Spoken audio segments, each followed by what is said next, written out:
Bonjour à toutes et à tous. Bienvenue pour notre dernier atelier. On va démarrer. Je suis Hermann Schneider, je fais partie de l'équipe Objectif RER Métropolitain et l'origine de sa création. Et il y a un peu plus de 2 ans, nous sommes très jeunes. On a organisé une première rencontre, une journée de mobilité à Strasbourg. Certains d'entre vous étaient là aussi. Je travaille aussi en dehors des réunions et des événements chez Objectif. Je travaille pour la société Transdev.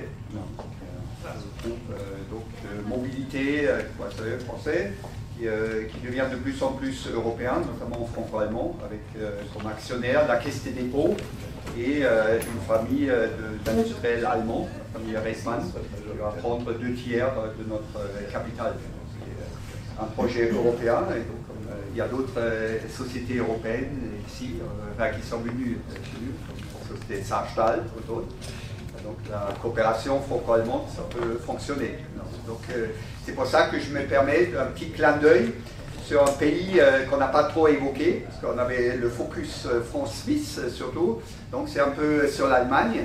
Le thème, en gros, c'est pour vraiment réaliser un projet ambitieux de RER métropolitain, quel niveau d'infrastructure il faut réaliser, est-ce qu'il faut un tunnel ou pas? Ça c'est le grand sujet, souvent, et c'est surtout pas moi qui va donner la réponse, c'est sûr, c'est juste faire un peu, donner des exemples. Et avec Guillaume et avec Michele, qui vont se présenter successivement, on va donc approfondir un peu le sujet, parler de la planification des sujets et aller un tout petit peu aussi dans les détails techniques, sans faire un séminaire technique, parce que ce n'est pas le format ni le temps. Est-ce que ça vous va? L'idée, c'est de nous limiter nos interventions pour avoir suffisamment de temps pour un échange avec la salle. Voilà, ceci étant dit, la première, c'est juste un rappel. On va un peu approfondir sur l'Allemagne. Donc on a vu que c'est notre carte de présentation d'objectifs. Sur le nombre de réseaux, j'ai marqué une vingtaine, d'autres peuvent dire il y a un peu moins. C'est un peu comme ce qu'a présenté David Platter de CFF tout à l'heure. On n'a pas forcément, les Allemands n'ont pas forcément une définition très stricte. Il y a certains points en commun, notamment aussi la présentation est visible pour le voyageur.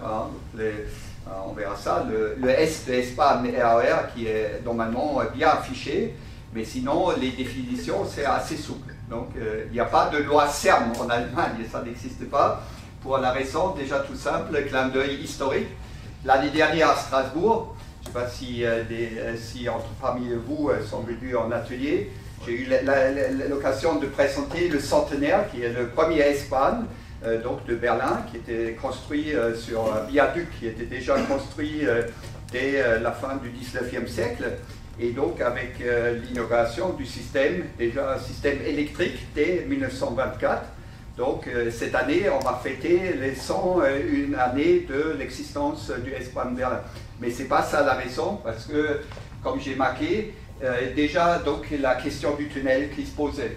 Je suis désolé, le diapo n'était pas très clair, mais on peut s'imaginer que la structure ferroviaire, l'osciature de Berlin à la fin du 19e siècle et 20e siècle jusqu'à 1945 d'ailleurs, était assez similaire avec ce qu'on connaît à Paris, c'est-à-dire 6 gares, grandes lignes en cul-de-sac. Donc c'était ça le schéma. Ce qui a changé depuis pour des raisons de destruction de guerre et puis le partage de Berlin avec le mur. Mais ça c'est une autre histoire qu'on va pas approfondir. L'idée qui règne dès la fin du 19e siècle, c'était de réunir la partie nord et la partie sud, et il n'était pas possible de créer une liaison en surface, parce que tout était déjà bien urbanisé, des quartiers ouvriers donc dans le nord, mais comme dans le sud, donc sauf à raser des quartiers entiers, c'était pas possible. Et l'idée initiale, c'était de réunir en fait même les grandes lignes qui venaient au nord de la mer Baltique pour ensuite aller dans le sud du territoire, notamment en Bavière ou dans le Saxe, sachant que l'Allemagne était tout récent, puisqu'elle a été créée comme État unifié seulement en 1871. Donc l'idée, c'était ça. Après, et ça nous rappelle aussi quelque chose, l'ambition était réduite, parce qu'il n'y avait pas assez de sous, et on a juste en fait envisagé et réalisé une liaison pour la métropole de Berlin. Métropole de Berlin, qui était Grosse Berlin, qui était créée en 1920. C'est-à-dire, c'est un territoire immense, créé de plusieurs villes et de villages, mais seulement à ce moment-là. Donc c'est seulement après, à la fin des années 20, qu'on a commencé à avoir le projet, qui s'est ensuite réalisé dans la douleur, c'est-à-dire le projet, c'est de créer ici, au centre de Berlin, un tunnel de 6 km de longueur, très difficile, parce que tout le territoire de Berlin, si vous voyez un peu, c'est du sable, donc c'est pas très facile de construire. Un accident mortel s'est produit en 1935, avec 19 morts, juste avant l'inauguration des Jeux Olympiques en 1936. Donc la propagande nazie avait absolument besoin d'inaugurer la ligne partiellement au moins. À ce moment-là, jusqu'à arriver ici sur la porte de Brandenburg et donc l'avenue sous les tuiles au temps des Linden. Et donc inauguré en deux parties en 1936 pour les Jeux Olympiques et en 1939, quelques semaines après le déclenchement de la Deuxième Guerre mondiale. Par la suite, avec les destructions causées par les nazis, ils ont fait exploser le plafond du tunnel jusqu'à la fin de la guerre, laissé couler donc une grande partie d'un canal qui traverse Berlin, et aussi après, 20 ans après, un peu moins de 20 ans après, avec la séparation de la ville, parmi les 6 stations souterraines qui ont été créées, 4 étaient fermées parce qu'elles se situaient sur le territoire de Berlin-Est et personne n'avait accès. Il n'y avait qu'une station souterraine dans le sud qui appartenait à Berlin-Ouest et puis une station d'intercirculation uniquement pour les gens de l'Ouest qui était là, la fameuse gare de Friedrichstraße où on pourrait changer d'un espace à l'autre et puis aussi le métro, le U-Bahn, mais uniquement pour arriver ou accéder au territoire de Berlin-Ouest. Ou traverser les frontières après les contrôles, mais pas dans l'autre sens.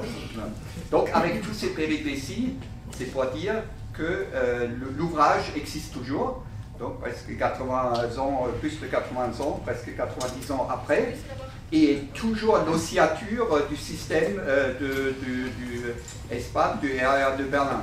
Parce que comme j'ai eu l'occasion de le présenter l'année dernière, la liaison en surface est-ouest, qu'on appelle la Stadtbahn, plus le ring, donc la ceinture, qui a été créée aussi après, que je ne vais pas présenter ici, ça fait l'oscillature du système. La 470, peu importe les chiffres, ça vous paraît peut-être pas très important, donc ça reflète un peu la ligne A du RER parisien, qui est A+. Les chiffres n'ont pas tellement changé, mais donc il y a eu en complément, comme vous savez peut-être, un réseau de métro qui s'est créé aussi petit à petit, qui s'est accéléré avec le mur, parce que Berlin-Ouest ne voulait plus avoir le S-Bahn qui était géré par le chemin de fer de l'Est. Et donc il y a d'autres systèmes, sachant aussi que le nombre d'habitants, la ville de Berlin n'a pas tellement explosé. On reste toujours à une population qui reste globalement stable à 3,5 millions, 3,4 millions. Donc c'est là, le tunnel, oui, ça a été construit. D'autres villes allemandes l'ont suivi pour d'autres raisons. On va par exemple, déjà en parallèle, il y a eu dès les années 30 un RER de Hambourg qui était créé avec les mêmes caractéristiques techniques, par exemple le 3e rail qui alimentait l'énergie, et après le tunnel qui était inauguré en 1967, et puis plus récemment les réseaux de Stuttgart et de Francfort Et tout récemment, seulement dans les années 2000, la ville de Leipzig s'y ajoute, une grande ville en Bavière, dont je ne parle pas, parce que c'est l'objet de l'avant-dernier slide, qui est unique, bien sûr. Et donc là, les raisons, c'est que avec le développement économique après la Deuxième Guerre, et donc une forte augmentation de la population et de l'activité, toutes ces villes-là, y compris donc Munich aussi, qu'il faut aussi ajouter, le fonctionnement des gares en cul-de-sac, c'est devenu très très pénalisant pour les transports du quotidien, d'accord? Et puis souvent, on avait aussi des grands événements qui ont fait qu'il fallait moderniser les transports, ou comme à Stuttgart et Francfort, et il y avait le développement du centre-ville en zone piétonne. C'est-à-dire pas de voiture, mais pas de transport en commun lourd, en tout cas, à la surface. Voilà, et puis tout le monde n'a pas suivi, d'autres solutions ont été appliquées dans d'autres villes qui ne sont pas moins importantes parfois, et donc qui ont gardé le réseau en surface, qui sont développés en surface, qui ont créé un réseau de RER, de S-Bahn important. Je cite les trois exemples avec Cologne, qui est quand même devenue maintenant une ville dont la population dépasse le million. Et d'une moindre importance, les villes de Hanovre et de Brême. Alors pourquoi? Première raison, à contrario de ce que je vous ai présenté il y a une minute, il n'y a pas de gare en cul-de-sac. Ça veut dire tous les trafics et traversants, c'est un peu comme Pardieu, Hanovre, que je connais un peu, et Köln c'est pareil. Moins pour Cologne, mais à Hanovre, il y a tous les trafics fret aussi qui dépassent la gare centrale. Et tous les trains intercités, et puis les trains de nuit, les trains régionaux par ailleurs, tout passe par la gare centrale. C'est un nœud ferroviaire très, très important et en même temps aussi très fragile, il faut le dire. Brême, c'est une ville importante, mais le trafic est moindre. C'est le nœud ferroviaire plutôt secondaire. Je profite pour dire, d'une part, dans toutes ces villes, on a construit un réseau important en souterrain, mais qui est plutôt une sorte de pré-métro, comme en Belgique, mais qu'on a modernisé, qu'on a développé, pour compléter ces réseaux-là. Voilà. Donc je dis juste au passage pour l'exploitation, l'ensemble des réseaux sont gérés du point de vue d'infrastructure par l'ADB, donc l'opérateur historique. Les réseaux sont opérés par l'ADB, donc à l'exception de 3 réseaux, un petit dans la vallée de Ruhr et les 2 grands autres à Hanovre et Brême par le groupe Transdev en Allemagne. Il faut noter aussi, quand vous regardez la fréquentation, 27 ou 19 millions, et vous vous souvenez ce qui était présenté par M. Plata, 200 000 par jour à Berne, petite ville, il faut se dire qu'on ne joue pas dans la même catégorie. Par contre, ici, on a un réseau régional. À Hanovre, c'est régional et Brême également. C'est-à-dire, ce n'est pas seulement pour la ville et la métropole, mais c'est toute la région alentour qui est la Basse-Saxe, donc qui est très vaste, et très souvent les trains parcourent, c'est un trajet de 2 heures, et c'est des trains par exemple à Hanovre qui circulent 7 sur 7 et 24 heures sur 24 sur certaines lignes. Donc il y a du trafic ferroviaire, du trafic RER, à n'importe quelle heure. Alors, vous avez du monde dans la gare centrale, et c'est irrigué de cette façon-là. Mais c'est une autre conception. Mais en France, on parle beaucoup effectivement du RER régional qui dépasse aussi les limites de la métropole. Voilà, donc je termine avec 2 clins d'œil de sujets. Munich, qui a un réseau qui s'est déployé, vous savez peut-être, qui a été inauguré en 1972. 3 décennies après Berlin, c'était aussi pour les Jeux Olympiques d'été à Munich, avec un réseau qui s'est beaucoup développé, avec des demandes énormes. Et le tunnel qui a été créé, qui dessert le centre-ville de Munich, aujourd'hui ne suffit plus pour accueillir tous les flux voyageurs. Donc on a décidé, depuis déjà un petit moment, de créer un deuxième tronçon central, un deuxième tunnel, plus ou moins parallèle.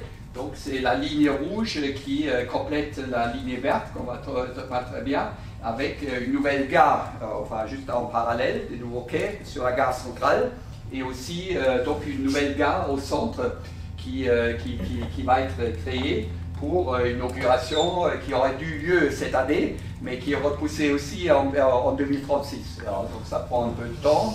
Et, mais ce qui est alors aussi, hein, ça rappelle des choses, c'est vrai. Donc, voilà, il y a d'autres projets comme à Stuttgart aussi, où ça prend beaucoup de temps, c'est un peu en parallèle.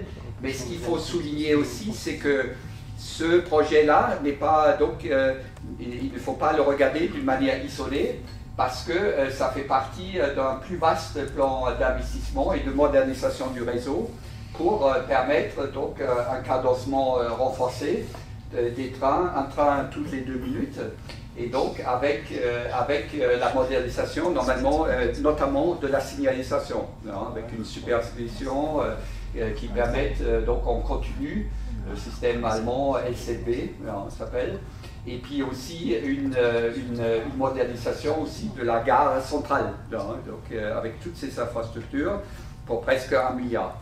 C'est un peu l'astuce comptable aussi de l'ADB qui veut placer un maximum des travaux dans le budget de Espagne, sans parler trop de financement, mais tous les projets, en gros, tous les projets d'investissement en Allemagne, c'est 50-50. 50% financés sur le budget de l'État fédéral. Donc, y compris ce projet-là, y compris donc les hausses de coûts. Et je termine cette petite introduction par donc une clin d'œil sur un pays voisin qui est... Ça va venir, hop.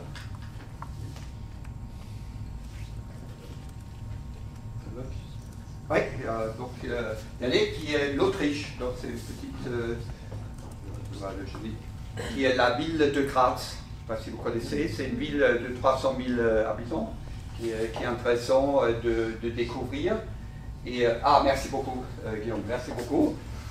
Donc qui connaît un développement qui a été donc une introduction d'un RER régional.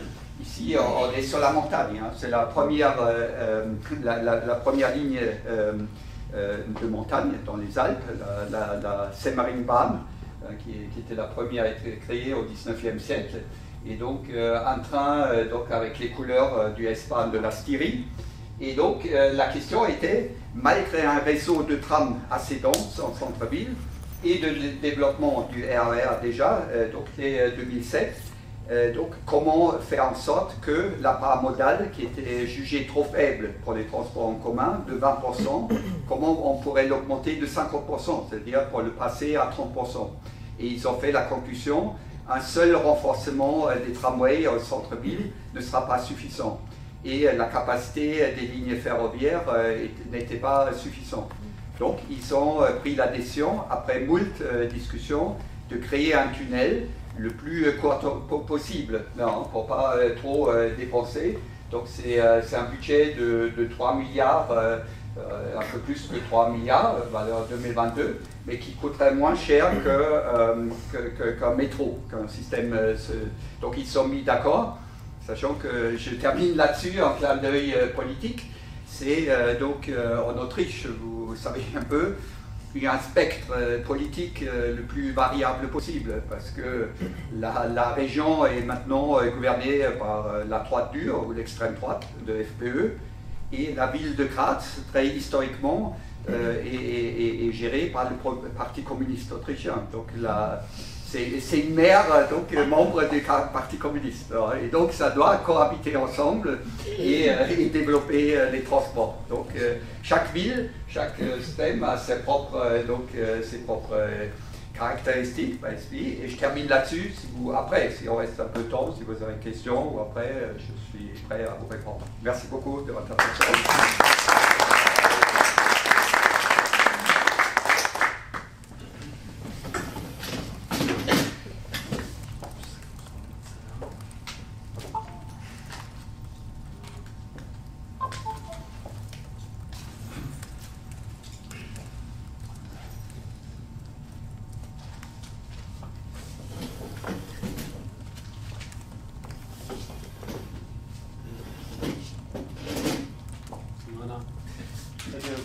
je vais me présenter, donc Guillaume de Tillières, je travaille dans un groupe d'ingénierie, donc EGIS, où on travaille beaucoup sur les sujets de transport et territoire et puis les CERN. Donc on est pas mal aussi basé en France, on est 7500 sur la France.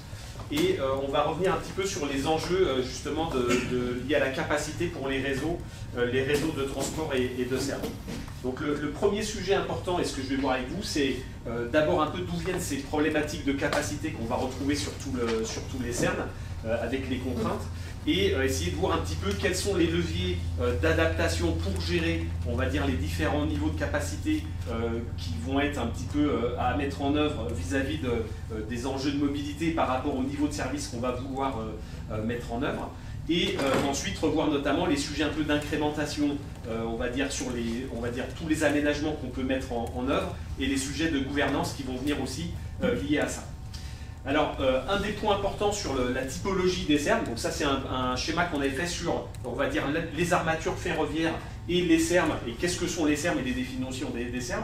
Et quand on regarde la définition des CERN, on va dire, et ce qui caractérise un CERN, donc c'est des sujets, par exemple, de services garantis sur les journées, les amplitudes horaires, les notions de fréquence, on va dire, renforcées en heures de pointe, les sujets de matériel roulant, de service. Mais ce qu'on voit, c'est qu'il y a une grande partie des sujets qui sont en fait avec un impact direct sur l'augmentation de capacité. Donc c'est-à-dire que dès qu'on va parler de CERN sur les métropoles, ça veut dire qu'on va attaquer de manière assez directe les enjeux capacitaires du réseau et les problématiques qui sont liées à ça.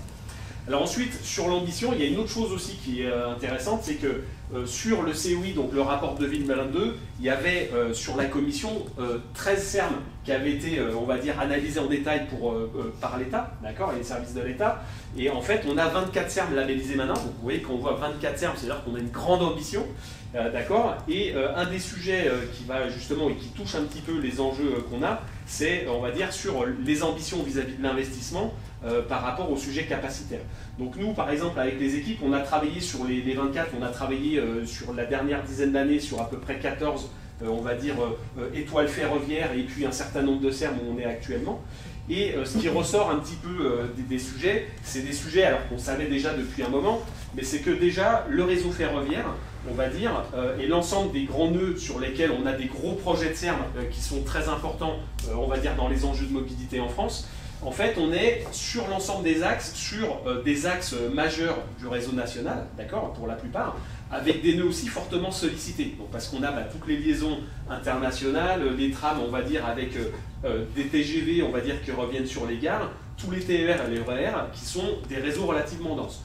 Donc, en fait, on est déjà au niveau voyageur sur, en général, des projets qui sont fortement, on va dire, sollicités au niveau de la capacité. Le deuxième point aussi, c'est que, comme vous le savez, le réseau ferroviaire, on va dire, c'est pas comme un réseau de métro où on n'a que du voyageur, on a l'ensemble des, on va dire, des ambitions fret à gérer. C'est-à-dire que sur le réseau national aussi, vous voyez qu'on a l'ensemble des grands corridors fret, d'accord, en plus du fret qu'on peut avoir sur les régions, qui viennent s'ajouter à ça, avec des contraintes comme les grandes lignes, sur lesquelles, en fait, on va avoir au niveau des métropoles peu de leviers de manœuvre. Parce qu'en fait, vous avez plein de sillons nationaux, internationaux, sur lesquels c'est fixé, c'est géré, et donc on ne va pas avoir beaucoup de latitude pour gérer ça. Voilà, donc ça veut dire que dans les métropoles, qu'on va avoir, par exemple, à l'échelle d'une métropole, à discuter avec les élus et l'ensemble des partenaires d'une étude, en fait, nous, ce qu'on va traiter, c'est, on va dire, qu'est-ce qu'on va pouvoir renforcer comme offre sur les sillons de CERN, c'est-à-dire sur l'aire métropolitaine, mais sachant qu'avant, vous allez avoir dans les choses qui sont vraiment, on va dire, figées dans des briques, tous les sillons de tram nationales, les sillons internationaux, les TGV, les frets nationaux, même des sillons de régions périurbains, etc. C'est-à-dire qu'en fait, vous avez un grand panier de contraintes sur des choses qu'on ne peut pas trop toucher, d'accord ? Et ensuite, on va discuter avec les métropoles sur les effets de levier, sur, on va dire, tout ce qui va être au niveau de la métropole, les sujets qu'on va pouvoir gérer. Voilà. Donc, ça vous donne un petit peu l'idée dans les discussions, on va dire, des contraintes qu'il va falloir un petit peu régler là-dessus. Ensuite, quand on va regarder un petit peu les leviers, c'est ça qui est intéressant aussi de discuter ce qui va se faire après dans les projets, ça va être les différents leviers d'action pour gérer les ambitions de mobilité, et notamment sur les étoiles ferroviaires. Et donc, souvent, on va regarder un petit peu les enjeux directs. Alors, par exemple, dans les dernières choses, ça se faisait un petit peu à l'étranger, en Allemagne ou en Suisse, mais en France, c'est assez récent. Donc, par exemple, de gérer 2 trains sur la même voie, donc sur le même quai. Donc ça, c'est des adaptations qui ont été déployées sur Rennes et Annemasse. Et dans le cadre des Sermes, on fait des études maintenant pour déployer ça sur Clermont, sur Grenoble et dans d'autres villes sur lesquelles il y a des études pour optimiser l'infrastructure. D'accord ? Et puis ensuite, avec ça, vous allez avoir pas mal d'optimisation de plans de voie ou de relèvement de vitesse pour essayer d'optimiser, on va dire, la fréquence, on va dire, des trains qu'on va avoir sur l'aire métropolitaine et essayer d'adapter, on va dire, les fonctionnalités voilà, sur l'ensemble des gares et des nœuds qui posent des soucis. Voilà. Et puis bien sûr, un des gros sujets, c'est les nouvelles haltes, hein, donc dans le renfort dans les métropoles des services, soit des relocalisations de haltes, soit des nouvelles haltes, là où on a des ambitions fortes de mobilité, d'accord. Et dans les projets les plus importants, on va dire sur par exemple Lille, Marseille, etc., déjà des projets lancés comme la gare souterraine de Marseille-Saint-Charles, mais par exemple voilà, la gare de Lille ou Rouen-Saint-Sever, donc qui sont des gros objets sur lesquels voilà, il va y avoir des briques discutées pour, on va dire, optimiser et développer le réseau et qui vont constituer des armatures sur, on va dire, les grandes lignes futures, mais sur aussi des socles très importants pour gérer des projets métropolitains. Alors bien sûr, quand on parle de gros investissements, il y a des choses qu'on va faire sur le court et le moyen terme. Ça va être des renforts de capacité avec des projets, comme on discutait un petit peu en amont, qui vont être de moindre envergure ou à des budgets finançables à l'horizon 5 ans, 10 ans, d'accord ? Et puis ensuite, vous allez avoir tous les projets un peu plus impliquants, sur lesquels on va avoir des modifications du réseau plus significatives, avec beaucoup d'ouvrages d'art, des reprises majeures, on va dire, de plans de voie, etc., sur lesquels on va être, on va dire, sur du plus long terme ou du très long terme. Voilà. Donc ça, c'est un petit peu les enjeux gradués qu'on va avoir sur les gares et les haltes, d'accord. Et ça, ce qui va être important aussi, c'est de gérer ça par rapport à ce qu'on va avoir au niveau des aménagements en ligne. Donc souvent, ce qu'on va retrouver comme aménagement pour gérer les capacités dans les projets de Serme, c'est des voies supplémentaires. Donc quand on a par exemple des voies uniques, de passer des sections à double voie pour essayer de gérer la fréquence qu'on va vouloir avoir à moyen terme. Et puis ensuite, bien sûr, quand on va créer des liaisons, on va dire RER métropolitain sur les sections métropolitaines, ça va être aussi de gérer des terminus en sortie des aires métropolitaines et des retournements. Donc là, ça va être des adaptations des plans de voie, de la signalisation, etc., qu'il va falloir mettre en œuvre pour accompagner cette montée en service des missions métropolitaines. Voilà. Donc ça va être des sujets relativement importants. Après, il y a d'autres améliorations qui viennent un petit peu pour gérer les contraintes qu'on peut avoir sur les circulations. Donc ça peut être des banalisations de voies, des IPCS aussi, pour essayer de gérer l'évolutivité du réseau et maximiser les services avec les contraintes d'investissement qu'on va avoir, en essayant de limiter un petit peu les investissements majeurs de création de voies tous azimuts. Et puis, accompagnant, on va dire, l'ensemble de ces mesures, on a pas mal de sujets qui viennent sur tous les volets un peu technologiques, c'est-à-dire le déploiement de l'ERTMS qui est encore en cours, qui est en France, qui est moins avancé que dans d'autres pays, mais qui va se faire aussi sur le long terme. Et puis aussi des optimisations sur des systèmes, par exemple, de voies uniques, où on a encore des vieux systèmes de BNVU, où là on peut déployer du BAPR, donc des systèmes, on va dire, de blocs automatiques à permittivité restreinte, qui va permettre d'optimiser, de fluidifier les circulations, de mettre plus de trains sur ces lignes, et éventuellement sur les lignes actuelles avec le KVB, de faire des redécoupages de blocs, etc., pour essayer d'optimiser les circulations et de monter un peu en intensité. Voilà. Et parallèlement à ça, donc des points très importants, parce que comme vous connaissez le milieu ferroviaire, en fait, c'est des enjeux sécuritaires importants. Vous avez tout le déploiement des postes de signalisation avec les nouvelles générations et les mises en CCR, donc les commandes centralisées. Et ce qu'il faut voir, c'est que dans les enjeux de projet qu'on va avoir, tout ce qu'on va faire au niveau des projets va être accompagné par ces déploiements de technologie, et donc dans les phasages, on ne fait pas ce qu'on veut quand on veut, c'est-à-dire que tout ça doit être phasé, et donc il y a beaucoup de bonnes idées qu'on peut avoir, qui peuvent être très intéressantes, mais suivant les phasages de projets technologiques que vous allez avoir sur les postes de signalisation, les CCR et tout, et en fait on ne pourrait pas les faire. Par exemple, on pourrait dire, tiens, financièrement, on pourrait faire tel et tel aménagement dans les 5 ou 10 ans, sauf que si les projets de déploiement de technologie viennent après, en fait on ne va pas pouvoir les faire parce que sinon il faut tout reprendre. Donc il y a un peu tous ces sujets sur les systèmes qui sont très importants.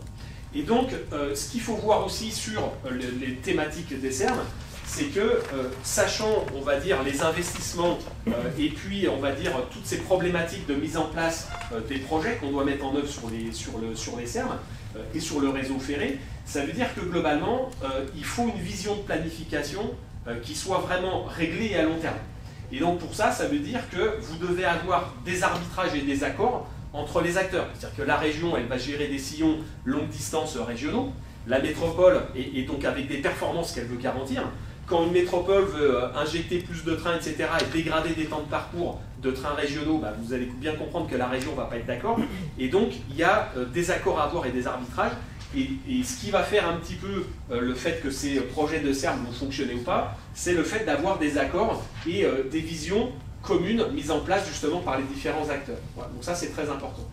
Et ensuite, et ça conditionne, on va dire, tout ce qui est politique de nouvelles gares, de déplacement de gares ou des arrêts ou de type de mission. Donc ça, c'est vraiment des choses très importantes et qui concentrent les acteurs, on va dire, sur, en tout cas depuis l'année dernière et sur l'année prochaine, etc., avec des visions et des discussions intenses parce que ça va conditionner, on va dire, la feuille de route après.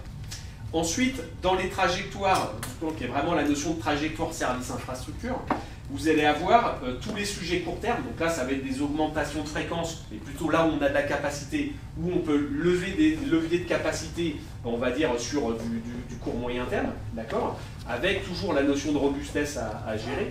Et puis ensuite, le moyen terme, on va plutôt être là sur des déploiements de projets qu'on sait gérer dans les 5 à 10 ans, d'accord, avec les déploiements de nouvelles signalisations, tout ce qui est évolution des technologies, et puis tout ce qui est modification de plans de voie ou ajouts, d'accord, qui vont permettre, on va dire, dans des délais relativement, pas trop longs, de gérer, on va dire, un certain nombre de projets. Et tout ce qui est projet majeur, donc là, dès qu'on arrive avec des investissements relativement importants et des ouvrages significatifs, là, on est tout de suite sur du moyen-long terme. Et donc là, c'est tous les projets un peu de grande gare, de reprise importante des infrastructures ferroviaires, avec des ouvrages relativement importants qui nécessitent des budgets importants. Mais ça, vous le savez, les SERM, dès qu'on commence à vouloir toucher le réseau ferroviaire de manière un petit peu significative, on est tout de suite à des budgets relativement importants. Donc ça, c'est un point qui est conditionnant. Ensuite, ici, ce qui est important, c'est dans la vision stratégique des partenaires, c'est d'avoir cette notion, on va dire, de programmation. C'est-à-dire vraiment la vision long terme. Ce qui est important, c'est que globalement, dans la gouvernance, d'accord, vous avez des arbitrages à avoir qui sont des arbitrages par corridor et par axe, d'accord. Donc il faut que les acteurs se mettent d'accord pour savoir de quelle façon les différents axes vont être traités, d'accord, avec des arbitrages qui doivent être faits au préalable sur les définitions, parce que si vous avez des arbitrages qui changent dans le futur, les programmes d'investissement ou les trajectoires peuvent être complètement différentes. Donc si vous vous amusez à changer, on va dire, la politique d'arrêt, ou vous changez par exemple les ambitions fret ou voyageurs, en fait les programmations et on va dire la feuille de route pour aller vers les ambitions, elle est complètement différente. Donc autant SNCF Réseau ou les régions le savent un petit peu, les métropoles, parfois un peu moins, certaines sont un peu plus calées que d'autres, mais ont un peu moins l'habitude de gérer la complexité de ces projets, et donc c'est pas forcément clair pour tout le monde. Et donc si ces discussions sont un peu mal gérées en amont, il risque un peu d'avoir des désillusions chez certains acteurs, parce que vous pouvez facilement vous retrouver à des murs d'investissement ou à des problématiques, on va dire, de mise en œuvre qui sont un petit peu compliquées à gérer. Donc ça, c'est des arbitrages très importants. Les priorités fret et voyageurs, qui sont essentielles. Sur la dernière année, il y a eu plusieurs fois des allers-retours avec des évolutions, des changements d'hypothèses sur le fret. Bon, il faut savoir que si les hypothèses bougent, ça peut être radical. Enfin, disons, ça peut radicalement vous changer les choses. Donc ça, c'est des points très importants. Et donc, sur on va dire l'engagement des acteurs sur le partage des données, la validation des données d'hypothèse sur les ambitions de fret, sur les ambitions voyageurs nationales, régionales et métropolitaines sont vraiment essentielles. Et le cadrage budgétaire, c'est aussi un point décisif parce que selon l'ambition qu'on veut mettre, on ne fait pas du tout les mêmes projets. Et donc il faut faire attention de ne pas partir sur des projets, on va dire, qui dans 2-3 ans après vont être rechangés parce que les ambitions peuvent changer. Il faut garder une trajectoire, on va dire, entre le long terme et on va dire les stades intermédiaires qui soient quand même garantis. Donc ça, c'est un point très important. Et on revient sur la stratégie, on va dire, des acteurs, sur la notion de gouvernance. C'est-à-dire qu'en fait, et essentiellement, alors quand on gère des projets de bus, on va dire, on est sur des acteurs sur lesquels vous pouvez changer un certain nombre de sujets, on peut adapter un petit peu plus facilement, d'accord, les choses, sur du tramway un petit peu aussi. Quand vous êtes dans le ferroviaire, ce sujet de gouvernance, de calage des hypothèses et de la vision long terme, si vous avez, on va dire, à certains moments, des choses qui changent de manière un peu trop radicale, vous faites très vite des fausses manœuvres dont les montants peuvent être très importants. Voilà. Donc ça, c'est un point important. Et donc, dans la discussion partenariale, c'est vraiment quelque chose d'essentiel. Après, évidemment, l'implication des SNCF Réseau, Gare et Connexion, c'est essentiel pour valider, on va dire, la cohérence des engagements et puis on va dire, de l'ensemble de la sécurisation des besoins techniques. Et puis, dans la démarche partenariale de conception, c'est vraiment de sécuriser les trajectoires long terme, donc vraiment la vision de planification, qui a un petit peu été chamboulée ces dernières années en France, mais donc vraiment une vision long terme qui est très importante, de fixer des ambitions pour ensuite savoir à quelle échelle intermédiaire on met en œuvre pour arriver à atteindre ces ambitions. Voilà, donc ça, c'est quelque chose de très important. Et de là, vous voyez très bien que l'ambition long terme, avec les étapes intermédiaires, dépend aussi des questions de cadrage budgétaire pour caler un petit peu de manière, on va dire, réaliste les ambitions et ce qu'on va pouvoir faire. Et à la fin, en conclusion, c'est d'avoir notamment cette notion de trajectoire service-infrastructure pour vraiment avoir quelque chose de robuste qu'on peut déployer, d'accord, en lien avec l'intermodalité, donc pour vraiment doser le bon mode de transport au bon endroit et le bon financement au bon niveau, et notamment pouvoir après avoir des phasages de programme qui soient robustes. On a vu souvent que en fait, pour garantir la robustesse, on va dire parfois il faut même réduire un petit peu les ambitions de capacité ou investir plus, et donc ça c'est quelque chose de très important, sans garder, tout en gardant à l'esprit aussi que l'ensemble des projets qu'on fait, ils doivent garder la notion, on va dire, servicielle et d'intermodalité, parce que c'est vraiment ce bon dosage qui va faire aussi que le système ferroviaire doit être performant d'un côté, et d'un autre côté puisse aussi répondre, on va dire, à une demande qui peut être forte, mais aussi pour avoir des effets de levier sur l'intermodalité, pour vraiment utiliser au mieux toutes les infrastructures ferroviaires existantes et celles qu'on va mettre en œuvre dans les années futures. Merci beaucoup. Je vous remercie pour votre attention.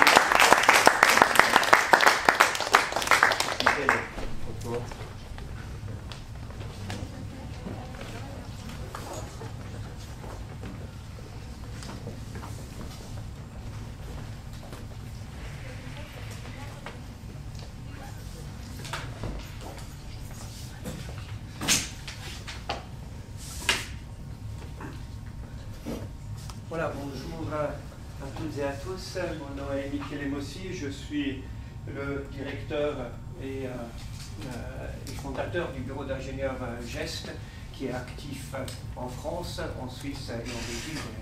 On est né en Suisse, et qui réalise des prestations dans le domaine ferroviaire en premier lieu, que ce soit du transport urbain ou du transport ferroviaire. On fait le 90% de notre chiffre d'affaires est dans la technique ferroviaire et pour les lignes ferroviaires. Pourtant, même si je suis le plus technicien ici, aujourd'hui je ne vais pas vous parler trop de technique, je vais plutôt donner une présentation peut-être, vu l'horaire, tout on peut décaler, parce que aussi l'horaire est décalé. Je vais vous donner quelques réflexions en vrac sur les besoins de ces CERN et puis le développement ferroviaire, mais c'est des réflexions qui expriment aussi peut-être l'expression d'une réalité qui est souvent un peu cachée dans le domaine ferroviaire, avec nos ambitions aujourd'hui et peut-être nos moyens qui en parallèle ne suivent absolument pas ces ambitions, mais vous le verrez peut-être après. Première réflexion, je me souviens en 2011, le canton de Vaud, le Conseil d'État du canton de Vaud se disait: mais comment ça se fait que les transports publics de Lausanne aient un taux de couverture uniquement de 33 ou 34% à cette époque. Par contre, à Zurich et à Berne, le taux dépassait largement 60%. Puis la réflexion et l'analyse a fait que, en regardant vraiment en détail, ce n'était pas le prix des places de parc en ville, mais un point essentiel, c'était la desserte en RER de la ville de Lausanne par rapport à la ville de Berne et à la ville de Zurich. Et cette desserte-là a un impact vraiment conséquent, et également de la rentabilité des transports publics urbains. On le voit aussi dans l'évolution la répartition modale hein, qu'on a ici, c'est l'exemple de la Suisse, que cette évolution, avec les investissements qui ont été faits à partir des années 90, a commencé à porter ses fruits. Si on regarde le nombre de... oui, vous n'arrivez peut-être pas à lire très bien, mais enfin, si on regarde le nombre de kilomètres, de personnes kilomètres parcourus à partir de 90 et en rapport à 2023, mais pratiquement ils ont doublé au niveau des transports publics en général, et ça a conduit à une augmentation importante hein, de 50% de la part modale des transports publics. On n'est pas encore content. Ça ne suffit pas pour répondre aux besoins de décarbonisation, mais c'est un développement colossal. Si on pense que, voilà, maintenant 33 ans, hein, de 90 à 2023, on a doublé le nombre de kilomètres voyageurs réalisés avec les moyens de transport public. Maintenant, on aimerait transférer davantage, tout le monde parle là, on transfère davantage le trafic de la route au rail. Mais est-ce que le moyen de transport public d'aujourd'hui a les moyens d'accueillir cette importante quantité de transport? On le voit, hein, si on regarde encore l'analyse du trafic pendulaire, ben, on a eu une augmentation, c'est pratiquement les mêmes chiffres. Le trafic pour aller travailler, ben, évidemment, plus la distance augmente, plus on s'appuie sur le rail quand on dépasse les 50 km. Mais ce qui est important, c'est que si on voit l'évolution entre les années 90 et 2023 en Suisse, mais l'introduction des investissements, enfin de Rail 2000, qui a renforcé vraiment la capacité du réseau sur le plateau, avec le prolongement aussi des trains qui a suivi à 400 mètres, a permis vraiment cette augmentation importante du rôle du train. Mais ce n'est pas suffisant pour faire le prochain pas. Parce que ça, c'est un investissement pour le réseau national, et si on veut renforcer les transports publics, il faut aller aussi au niveau urbain, il faut aller aussi au niveau régional. Et alors, après ces investissements importants sur Rail 2000, sur le projet ZEB, donc le prolongement des trains à 400 mètres, mais il y a maintenant, grâce au fonds d'infrastructure en Suisse, un investissement important sur les RER. Et les RER, ce n'est pas seulement la cadence à 30 minutes, la cadence à 15 minutes, et avec l'horaire cadencé au niveau national sur le réseau CFF, mais le renforcement des RER, c'est aussi les petites lignes régionales qu'on appelle compagnies de chemin de fer privées, qui sont pas tout à fait privées, mais soutenues aussi énormément publiquement, mais qui se trouvent très souvent avec une seule voie. Et donc, si on veut augmenter la capacité de ces lignes, si on veut augmenter la fréquence, mais il y a un remplacement évidemment de la signalisation. Évidemment, si on veut mettre plus de trains, il y a un remplacement également des stations de contraction. Il y a aussi et surtout la création de voies d'évitement, la création de haltes intermédiaires, la possibilité donc de croiser des trains, et des trains qui potentiellement deviennent plus longs. Donc si on veut augmenter la capacité, mais prolonger les trains, ça veut dire prolonger les quais, ça veut dire faire aussi un travail urbain. Et là, c'est là que la difficulté également apparaît, je vais en parler juste après. Mais évidemment, ça ne suffit pas non plus, hein. Il est important, comme je disais avant, renforcer aussi le réseau de transport urbain et puis permettre aux zones périphériques d'accéder au réseau de transport, donc avoir des liaisons P plus R, enfin des parkings P plus R efficaces. Je vous donne deux exemples, vous en avez déjà entendu parler longtemps ce matin, mais je vais en parler encore après. C'est pour ça que je cite ces deux exemples, parce que on va en parler aussi juste après. Mais voilà, le CEVA, un investissement conséquent, hein, 100 ans après, ça a pris du temps pour le réaliser, mais voilà, 16 km et demi, une grande partie essentiellement en souterrain, qui a déjà aujourd'hui dépassé toutes les prévisions de trafic. Mon bureau était responsable aussi de dimensionner certains flux de voyageurs dans les gares. Je ne vous dis pas les données que nous avions reçues en entrée par les CFF pour dimensionner les gares. En tout cas, on en a pris bien d'autres et il y avait un facteur bien plus important. Et heureusement, parce qu'aujourd'hui, le trafic a largement dépassé les attentes initiales. En notre réseau, on investit beaucoup aussi sur voilà ces petites lignes qui alimentent les villes. La ligne Lausanne et Châlons-Bercher, c'est une ligne d'une vingtaine de 24 km qu'on appelait la brouette d'antan, mais qui est devenue un véritable RER à 15 minutes. Un grand travail a été fait pour atteindre cette fréquence, pas encore sur tout le réseau, mais enfin c'est des investissements qui vont être à l'ordre de grandeur de 500 millions pour une mise en souterrain à l'accès urbain de la ligne, et puis pouvoir aussi libérer de l'espace en surface, optimiser la circulation routière et créer une uniformité et une cohabitation optimale entre trafic urbain, routier et public et trafic ferroviaire. Et là, c'est un peu les mais qui arrivent, et puis il me semble important d'ajouter cela, parce que je disais qu'on touche la gare, on touche les centres-villes, on touche, maintenant, si on veut renforcer des lignes de transport, on touche des zones qui sont densément peuplées. Et ça veut dire que dès le moment où on commence à rentrer dans un contexte très contraint, déjà, les coûts d'intervention sont extrêmement importants. Et je peux prendre des exemples comme la gare de Lausanne, le développement souterrain de la gare de Lausanne, comme le développement aussi de 2 quais supplémentaires en souterrain de la gare de Genève. Voilà, aujourd'hui on sait mettre des trains supplémentaires sur le réseau grâce au développement de la signalisation, mais il faut les accueillir, ces trains en gare. Et les gares, rallonger les gares, allonger à 400 mètres, mais en certains moments ça demande, ça dépasse le cadre d'un projet ferroviaire. C'est vraiment l'exemple de ces 2 projets, Lausanne et Genève.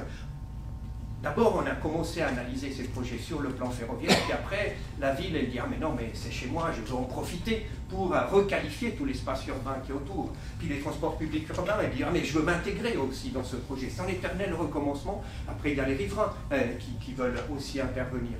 Et il faut le savoir, ce sont des projets qui durent longtemps, et il faut l'accepter.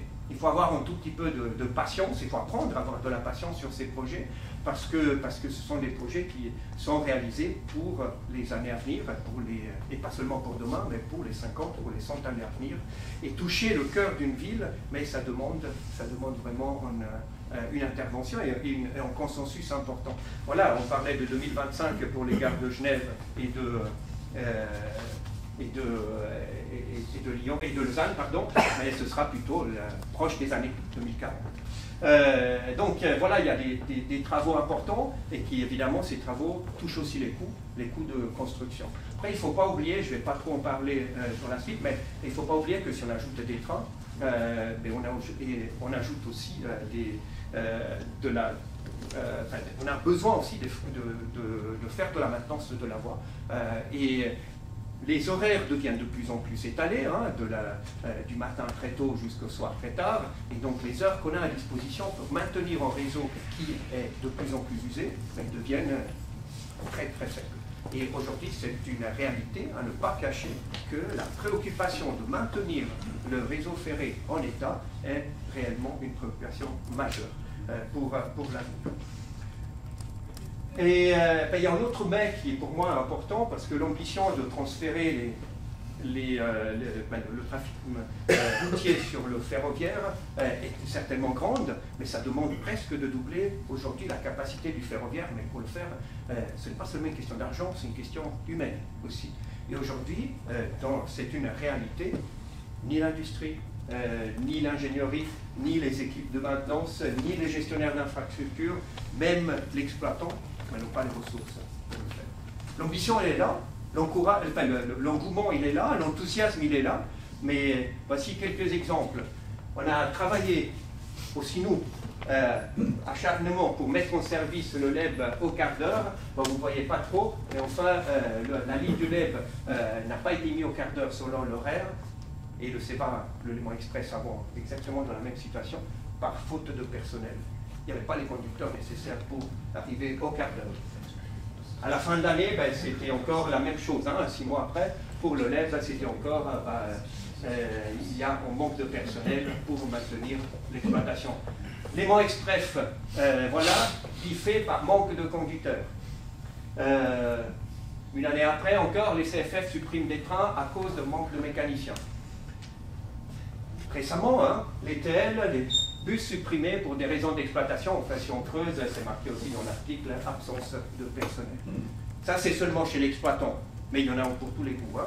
Donc, ce sont des éléments importants. Donc, bien sûr qu'on peut trouver des solutions d'avenir, et c'est important d'y croire, et c'est important d'y rêver. C'est important aussi de faire rêver les gens. Donc, on doit certainement réduire les coûts d'infrastructure et de maintenance, et on doit proposer des solutions qui sont également moins lourdes en termes de signalisation, d'une signalisation frugale qui est plus performante, aussi diverses solutions d'ingénierie pour pouvoir, d'alimentation énergétique pour pouvoir utiliser des batteries, également des supercapacités, peut-être l'hydrogène. J'ai mis toutes ces questions ensemble et j'ai posé la question à ChatGPT juste pour conclure, je l'ai dit, dessine-moi le moyen de transport du futur pour le CERN. Donc, peux-tu créer une image, je voulais juste donner une image en couleur d'un petit train CERN du futur, c'est un petit véhicule futuriste de quelques 12 mètres de long, il circule sur une voie en pleine campagne et est suivi sur la même voie, parce que comme ça on peut créer des convois, d'un deuxième véhicule identique qui le suit à quelques mètres de distance. Voilà. Mais il semble qu'il y a un problème technique dans la génération d'image. Donc je peux essayer plus tard, ou bien te proposer des coquilles schématiques si ça t'intéresse. Ben, j'ai demandé aux coquilles schématiques. Hein. Et donc voilà ce que je propose comme train CERN d'avenir. Alors, je me suis permis de conclure que les ingénieurs SNCF ont quand même un peu plus d'imagination. Alors, j'ai apporté deux exemples de projets SNCF qui sont vraiment intéressants aussi pour l'avenir. Le projet Drézy, le projet Flexi, d'avoir également des cohabitations rail-route. Et ce sont des projets qu'on doit vraiment considérer pour sauvegarder aussi des petites lignes qui aujourd'hui sont hors d'exploitation et qui méritent d'être remises en exploitation, mais de façon plus souple et plus sympathique. Il y a aussi l'automatisation de lignes, comme c'est un exemple en Suisse, on est en train de travailler sur le passage sans conducteur d'une ligne ferroviaire à l'extérieur de Manche. C'est une ligne d'une bonne dizaine de kilomètres. Et donc voilà, en conclusion, c'est bien d'y croire, c'est bien d'y créer et de soutenir le transport urbain, le transport régional, le transport intercity. Ils vont tous ensemble, il faut les considérer vraiment l'un et l'autre ensemble, ils travaillent tous et le succès de l'un dépend du succès de l'autre. Mais nous devons, j'avais écrit accepter au début, mais enfin je le biffais pour dire considérer que les projets peuvent prendre du retard, écouter plus cher. Nous devons aussi savoir intégrer l'innovation et puis il faut savoir que la construction, ça c'est un point qui me semble essentiel à intégrer dans notre réflexion, que la construction du réseau de mobilité que nous sommes en train de faire, il doit valoir, en tout cas pour les 100 prochaines années, donc il doit être révolutionnaire aujourd'hui, encore moderne dans 50 ans, et toujours efficace dans 100 ans. Et ça, peut-être, ça demande un peu de temps de réflexion, mais il est important aussi de faire la promotion des métiers de l'ingénierie et des métiers de notre travail quotidien, parce qu'aujourd'hui, on manque cruellement de ressources. Donc voilà, merci de... Merci beaucoup, je n'ai pas consulté ChatGPT pour dire qu'on a peut-être encore le temps pour 2-3 questions quand même. Tu m'as dit qu'à voilà, on va... fois. Non, mais j'ai dit ChatGPT, hein, donc nous on décide, c'est pas ChatGPT. Alors là, donc Olivier, oui, trois questions toutes simples, je ne sais pas si c'est pour l'un de vous trois. Quand on commence à avoir des RER qui tournent 24 heures sur 24, avec j'imagine une cadence minimum à l'heure, comment est-ce qu'on fait pour entretenir le réseau? Vous avez cité le cas en Allemagne, qui tourne tout le temps. J'ai entendu hier qu'à Genève, depuis le 24 décembre, je ne sais plus quand, là, décembre, ils faisaient la même chose. Concrètement, les Suisses, concrètement, comment ils font pour entretenir? Je vous dis sur la Suisse, je dis un mot sur l'Allemagne. Ouais. Non, mais c'est vrai que c'est un des défis, la surintensité dans l'exploitation. On commence comme ça à avoir des fenêtres de maintenance de plus en plus réduites. Après, on en arrive à des systèmes un peu comme Eurotunnel. C'est-à-dire qu'après, les fenêtres de maintenance, c'est ultra réduit. Et après, en fait, on approche un petit peu, on va dire, des sujets de jusqu'où on peut aller pour la robustesse.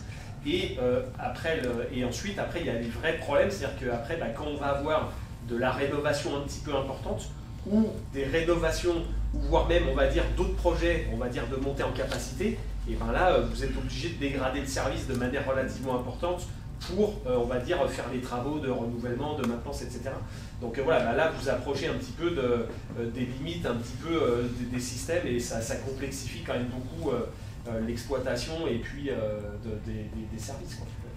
Pour moi, il y a une réalité, hein, c'est qu'on la cache aujourd'hui, hein,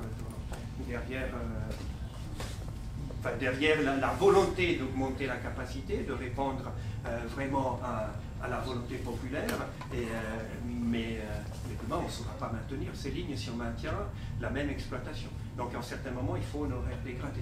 On ne peut pas augmenter les performances, on ne peut pas augmenter donc la vitesse, le tonnage paresseux, augmenter le nombre de trains,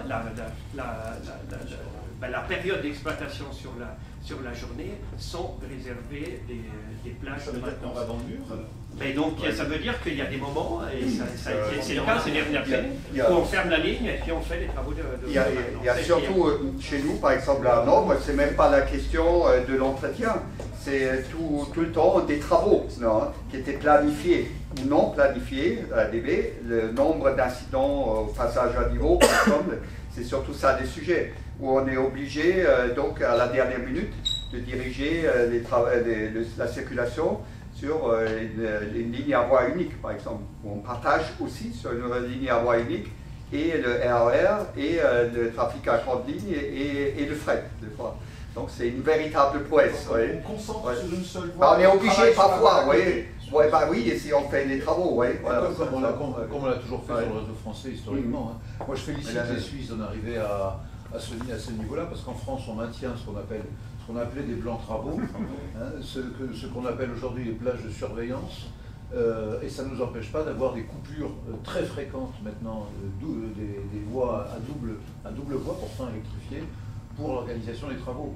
Donc je pense que si de toute façon maintenant pour avoir des coupures, autant utiliser le réseau à fond quand il peut être utilisé. Par contre je m'interroge quand même sur la surveillance, parce qu'il faut quand même peut-être les plages de surveillance, comment sont-elles réalisées. Par contre, pour les travaux, je n'y crois plus du tout. Je crois plus du tout à l'utilité des plans de travaux. En France, on a des endroits où on prétend faire du pseudo-RER et on a des trous de 2 heures sans circulation ferroviaire. C'est incompréhensible pour l'utilisateur. Ok, encore une question. Oui, il y avait une, non? C'est dernière?